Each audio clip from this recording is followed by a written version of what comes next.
I think about my son. When he was in 7th grade, he was playing football. And he was going to practice, and they were out in the grass all the time, and his allergies really started to flare. He had gotten much better since the time he was 3. His asthma had virtually gone away, and his allergies had gotten a ton better. But when he went to play football, he's like, you know, I think I'm ready to go to the allergist and talk about maybe getting allergy shots, because this is driving me nuts. Honestly, he couldn't breathe through his nose at all. It was horrible. And so we went in, and the nurse took him and said, we're going to run some tests, have him blow into a computer. How's his asthma? We're like, his asthma's great. You breathing good? Yeah, you're breathing great. And they ran these tests, and then they brought him back into the room. And then 5-10 minutes later, they came in and said, you know, I don't think those tests work. I think we have something going on wrong. So we're just going to redo those. And they brought him back. He was gone for a while, and then they brought him to me again. And the doctor came in and he said, I think your son has permanent lung damage. He's operating at 50% of his lung capacity. And I got to tell you, at this point, I was like, really? I'm finding that hard to believe, because I looked at my son and I said, Zach, can you breathe? And he goes, yep, I'm feeling fine, I'm good.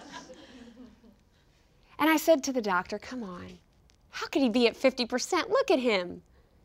And I'll never forget, he got his chart and he picked it up and he flipped it around and he said he started out here at 100.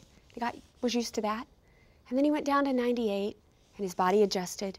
97, this didn't happen overnight. He didn't go from 100 to 50.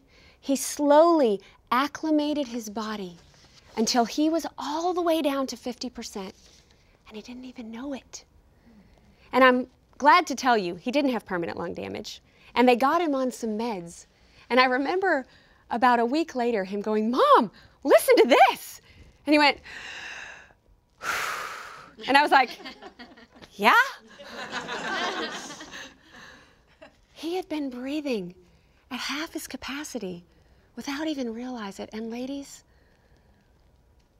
we can start to wear these clothes and not even realize it till we're loving God and people at half capacity of what He calls us to do. As I read through the Kings, I see him talk about this king had a whole heart for God. This king had no heart for God.